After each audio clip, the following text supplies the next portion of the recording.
Hi all, happy evening. இது Sunday morning எடுத்த vlog. So அன்றைக்கி மார்னிங் வந்து பிரெட் டோஸ்ட் செஞ்சு சாப்பிடலாம் அப்படின்னு. ஏன்னா டெய்லி தோசை இட்லி அப்போ முடியல, ரொம்ப டயர்டாயிடுச்சு. சரி சாம்பார் இதே போயிட்டுருக்கே, பிரெட் டோஸ்ட் சாப்பிட்றோம்னா ஆன மாதிரி இருந்துச்சுன்னு சரி ஃப்ரெஞ்ச் டோஸ்ட் ட்ரை பண்ணலாம் அப்படின்னு சொல்லிட்டு பிரெட் ஆர்டர் போட்டிருந்தோம்.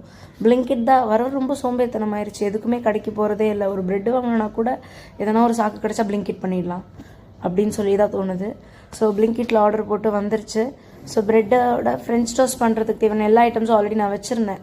அந்த வெண்ணிலா essence, cinnamon powder, milk, egg எல்லாமே இருந்ததால் ஸோ ரெடி பண்ண ஆரம்பிச்சிட்டோம்.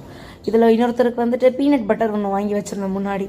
அதை பார்த்துட்டு இதை தடவி சாப்பிடலாமான்னு வந்து கேட்டே இருந்தார். இல்லைப்பா, அது இதோட செட்டே ஆகாது, நல்லா இருக்காது, எக்கோட சாப்பிடு, பிளெயின் டோஸ்ட்டோட சாப்பிடுங்கன்னு. அவர்கிட்ட அதை டிஸ்கஸ் பண்ணிக்கிட்டே உட்காந்து நல்லா பட்டர் போட்டு, எனக்கு நல்லா பட்டர்லாம் போட்டு நல்லா ஹனிலாம் போட்டு பனானா இதெல்லாமே இது பண்ணி எனக்கு பிடிச்ச மாதிரி நான் செஞ்சுக்கிட்டேன். அவங்களுக்கு பிளெயினாக பிரெட் டோஸ்ட் அவங்க கேட்ட மாதிரி பண்ணியாச்சு.